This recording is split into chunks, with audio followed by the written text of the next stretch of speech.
नमस्कार दोस्तों, जय हिंद जय भारत।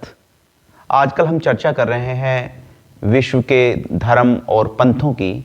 इसी कड़ी में आज हम एक ऐसे भारतीय धर्म की चर्चा करेंगे जिसका प्रभाव लगभग पूरे उपमहाद्वीप में रहा और विशेष रूप से भारत में इसका जो स्थान है वो उच्च कोटि का है। तो ऐसे धर्म की मैं चर्चा करूंगा या ऐसे पंथ की मैं चर्चा करूंगा जिसको हम सिख धर्म कहते हैं या सिख पंथ कहते हैं। और अगर हम सिख धर्म की बात कर रहे हैं तो फिर साथ में चर्चा करेंगे हम पवित्र स्थान गुरुद्वारा की, जहाँ पर सिख लोग जो हैं पूजा करते हैं या अपनी पूजा पद्धति को अपनाते हैं। साथ में मैं चर्चा करूँगा पवित्र जो धर्म ग्रंथ है गुरु ग्रंथ साहिब की। साथ में मैं चर्चा करूँगा गुरुओं के जो 10 गुरु हुए हैं उनकी चर्चा करूंगा, उनके विषय में बताऊंगा। तो सबसे पहले मैं शुरुआत करूंगा कि सिख धर्म कहाँ से शुरुआत हुई और किस महात्मा को या किस महान आत्मा को इसका श्रेय जाता है। तो सबसे पहले मैं बताना चाहूँगा कि अगर हम सिख धर्म की चर्चा करें तो सिख धर्म के जो पहले गुरु थे या जो प्रवर्तक भी कह सकते हैं उनको एक तरह से, या इसके जिन्होंने इस धर्म को स्थापित किया, ऐसे महान आत्मा थे गुरु नानक साहिब। तो गुरु नानक साहब जो है इनका जन्म रावी नदी यानी कि आप अगर बात करें जो आपका पाकिस्तान का हिस्सा है, जो पहले भारत का हिस्सा हुआ करता था आज़ादी से पहले, पंजाब में रावी नदी के किनारे एक तलवंडी नाम का एक गांव है। और कार्तिक पूर्णिमा को में तलवंडी यानी कि आप पाकिस्तान में है, पंजाब प्रांत में, वहां पर उनका जन्म हुआ। और कुछ विद्वान इनकी जन्मतिथि 29 अक्टूबर 1469 को मानते हैं, लेकिन कुछ अलग अलग विषय भी हैं। कुछ इनका जन्म जो है अक्टूबर नवंबर में दिवाली के आसपास तब मानते हैं। तो इनके पिताजी का नाम कालूचंद खत्री और माताजी का नाम तृप्ता देवी था। उनके घर में इन्होंने जन्म लिया। और जो हम कह सकते हैं कि जो सिखों के प्रथम गुरु नानक देव जी हैं, इनके अनुयायी इन्हें नानक जी, नानक देव जी, बाबा नानक और नानक शाह नामों से संबोधित करते हैं। नानक अपने व्यक्तित्व में दार्शनिक, योगी, गृहस्थ, धर्म सुधारक, समाज सुधारक, कवि, देशभक्त और विश्व बंधु सभी के गुण उनमें मतलब कह सकते हैं उनके अंदर समेटे हुए थे।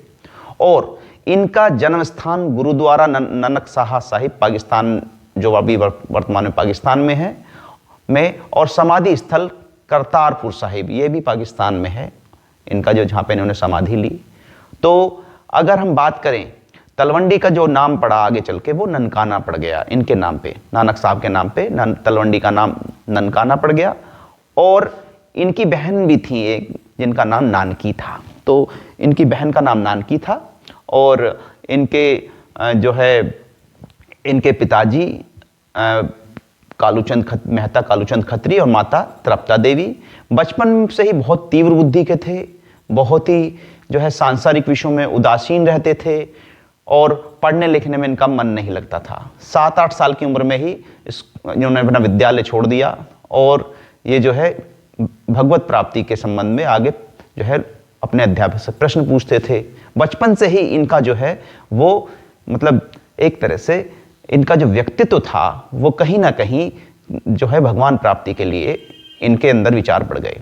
इनका विवाह बचपन में ही 16 वर्ष की आयु में हो गया। और मैं गुरदासपुर जिले के अंतर्गत एक लाखों की नामक स्थान है, वहाँ की रहने वाली एक कन्या थी माता सुलखनी, उनसे इनका विवाह हुआ। और 32 वर्ष की अवस्था में इनके प्रथम पुत्र श्रीचंद का भी जन्म हुआ। 4 वर्ष पश्चात दूसरे पुत्र लखीमदास का जन्म हुआ।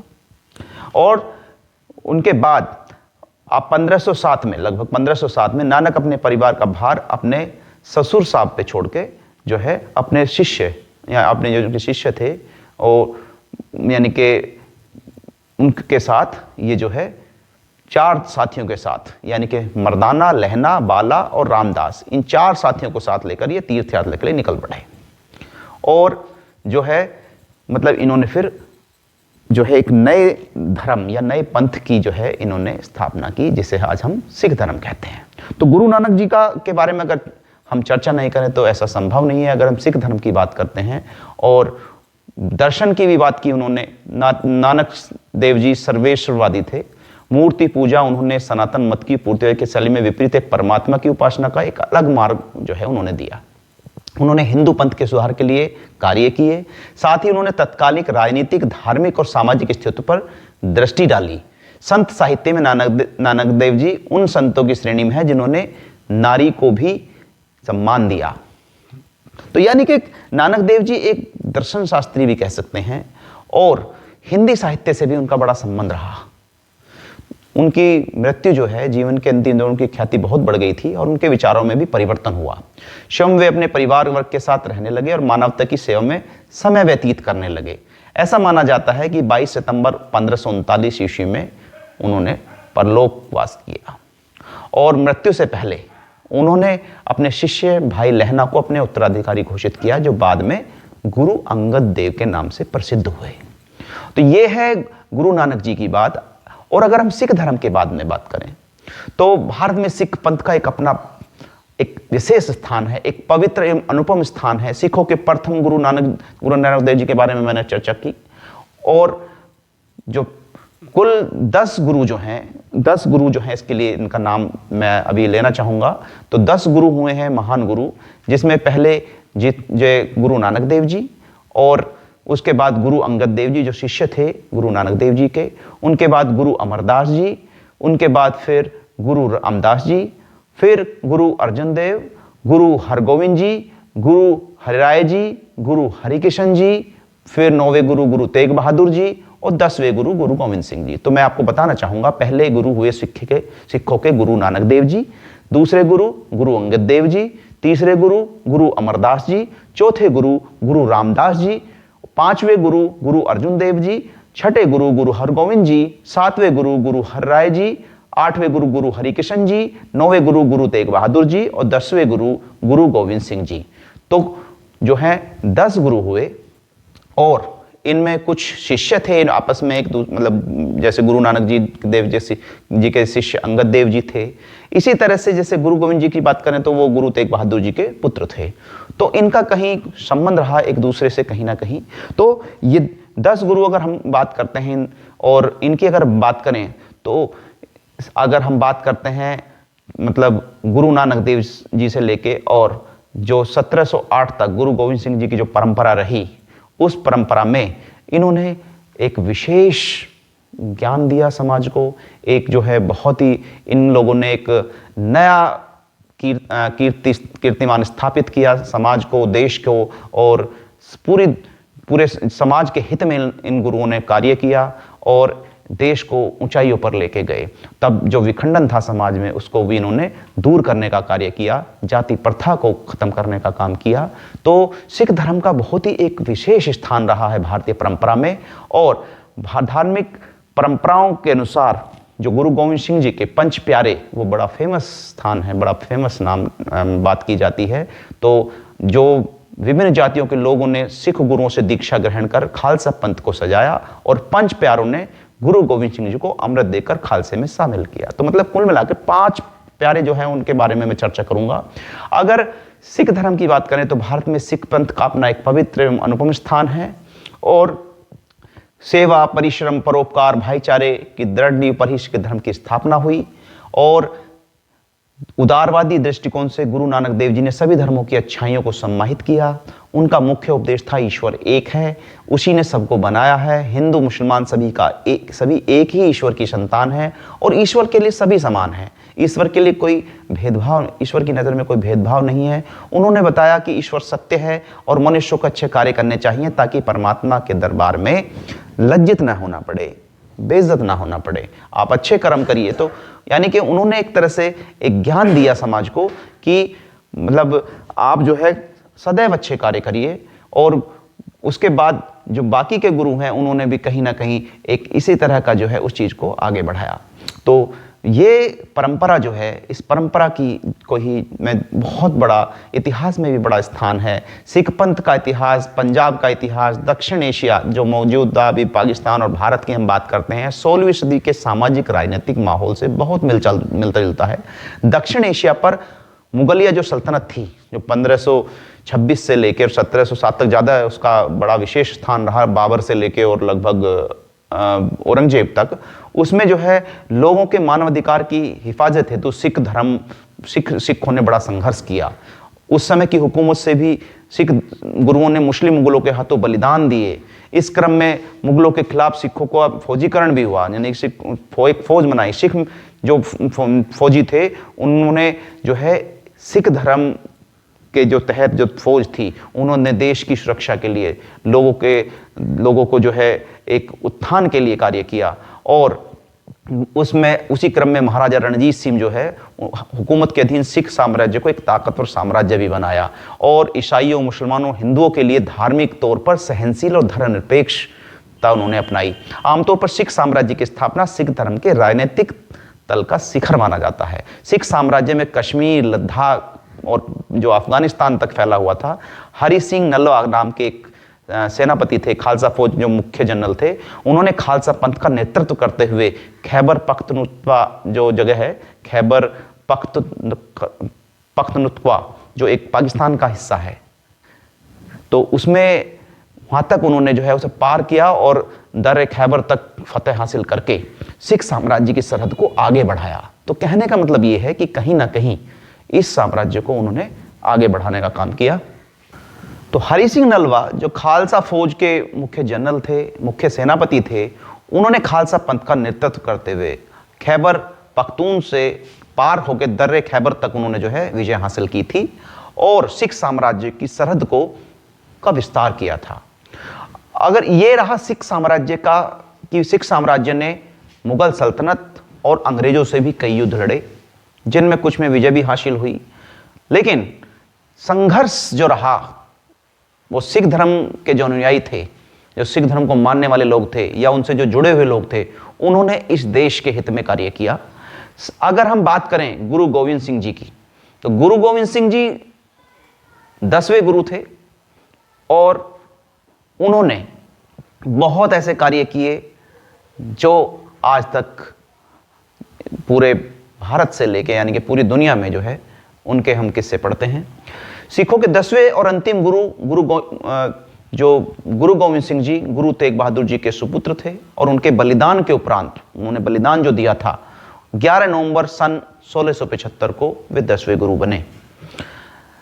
गुरु गोविंद सिंह जी एक महान योद्धा, चिंतक, कवि, भक्त और आध्यात्मिक नेता भी थे। सन 1699 में बैसाखी के दिन उन्होंने खालसा पंथ की स्थापना की थी। खालसा पंथ के प्रश्न आने की बड़ी संभावनाएं रहती हैं बच्चों के लिए, जो बच्चे एग्जाम देते हैं।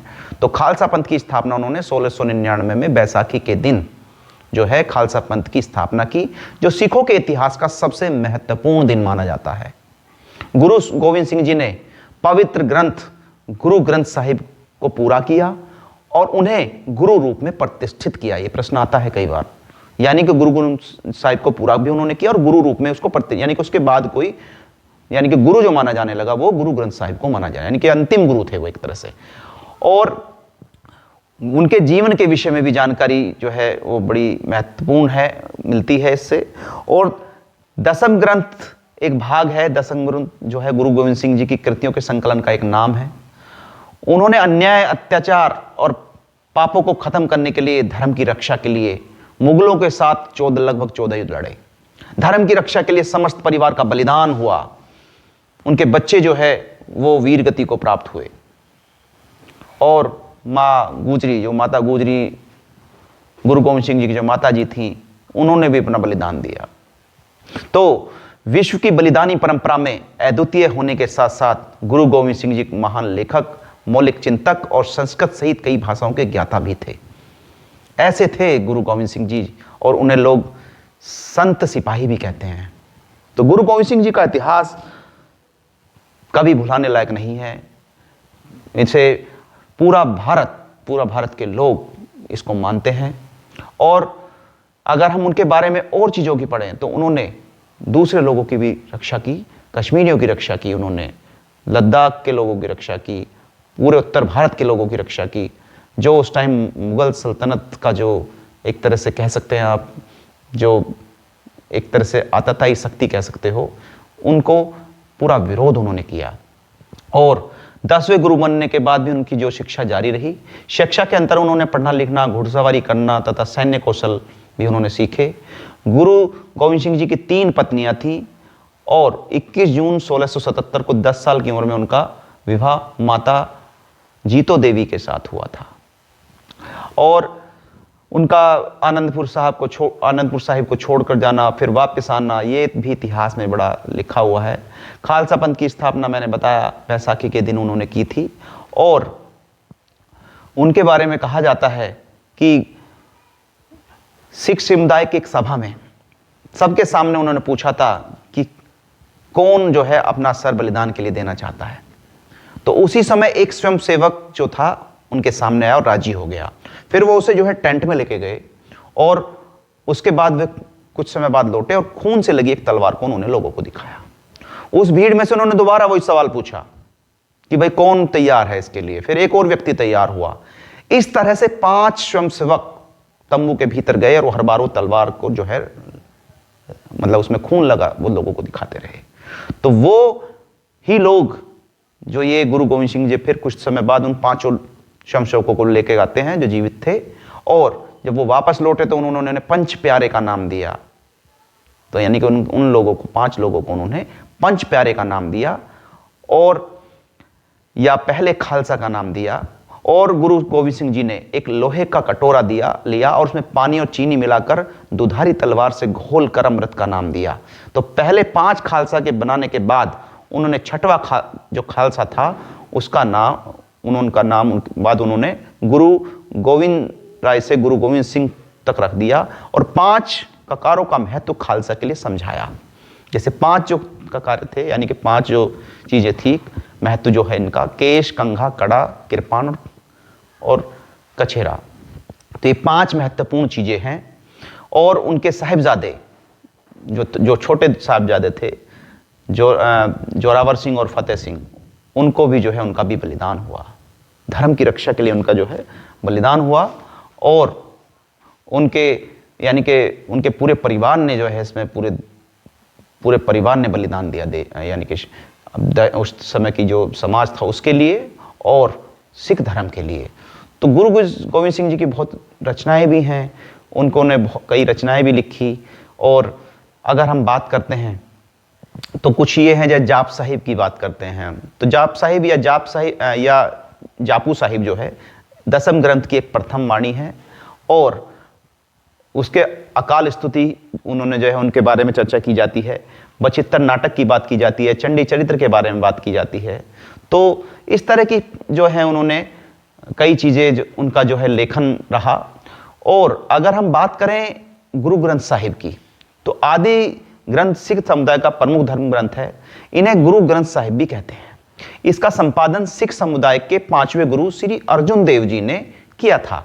गुरु ग्रंथ साहिब जी का पहला प्रकाश 30 अगस्त 1604 को हरि मंदिर साहिब अमृतसर में हुआ।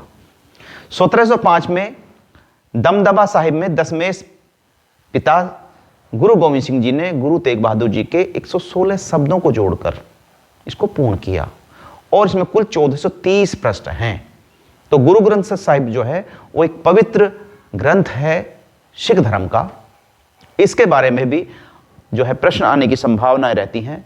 और गुरु ग्रंथ साहिब में जो है दार्शनिकता, कर्मवाद की जो है मान्यता है। और ये सिखों का पवित्र धर्म ग्रंथ है। और इसमें जो है अर्जुन देव ने 1604 में से संग्रहित कराया था। और सिख मत के अनुसार गुरु ग्रंथ साहिब जी भी कहते हैं इसको। तो ये रही गुरु ग्रंथ साहिब की बात। अगर हम बात करें गुरुद्वारों की बात तो गुरुद्वारा जो है जहाँ पर पूजा स्थान होता है सिखों का। और स्वर्ण मंदिर जिसकी हम बात करते हैं, स्वर्ण मंदिर जो है, स्वर्ण मंदिर का बड़ा महत्व है। गुरुद्वारा के बारे में चर्चा करके फिर हम जो है स्वर्ण मंदिर के बारे में चर्चा करें तो गुरुद्वारा एक गुरु का द्वार भी कह सकते हो, जिसको सिखों के लिए एक सभा और पूजा स्थल है। सिख गुरुद्वारों को गुरुद्वारा साहिब भी कहते हैं। गुरुद्वारों में सभी धर्मों के लोगों का स्वागत किया जाता है। ऐसा नहीं कि सिख धर्म के लोग ही जा सकते हैं, वहां सब धर्म के लोग जा सकते हैं। प्रत्येक गुरुद्वारे में एक दरबार साहिब है जहां सिखों के वर्तमान सार्वकालिक गुरु ग्रंथ साहिब को एक प्रमुख केंद्रीय स्थिति में तख्त पर यानी कि रखा जाता है। तो सभी गुरुद्वारों में एक लंगर भी होता है, लंगर हॉल होता है, जहां लोग गुरुद्वारे में स्वयं सेवकों द्वारा परोसे जाने वाला जो मुफ्त जो यानी कि शुद्ध शाकाहारी भोजन वहां पर मिलता है, उपलब्ध रहता है और उसे लोग ग्रहण करते हैं। तो अमृतसर का जो हरमंदिर साहिब है, जिसे अनौपचारिक रूप से हम स्वर्ण मंदिर भी कहते हैं, यानी कि अमृतसर में जो स्थापित है हरमंदिर साहिब, उसे ही स्वर्ण मंदिर कहा जाता है।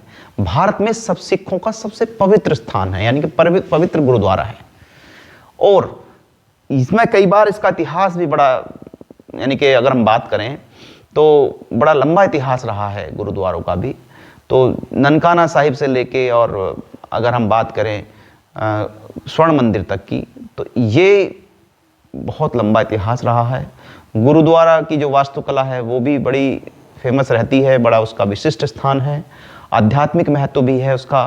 और जो है इसमें गुरु ग्रंथ साहिब में जो गुरुद्वारा के साथ, मतलब गुरुद्वारे में गुरु ग्रंथ साहिब का जो है अपना एक विशेष महत्व है।